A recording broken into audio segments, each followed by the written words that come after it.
limang kahoy na to.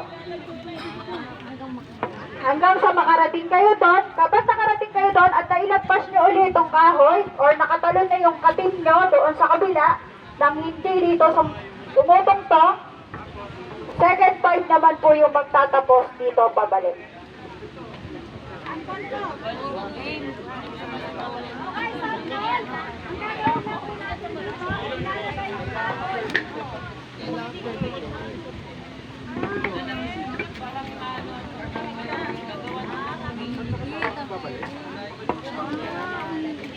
Isa lang kayo tutungtong lahat. Isa taga-tulo sa bato.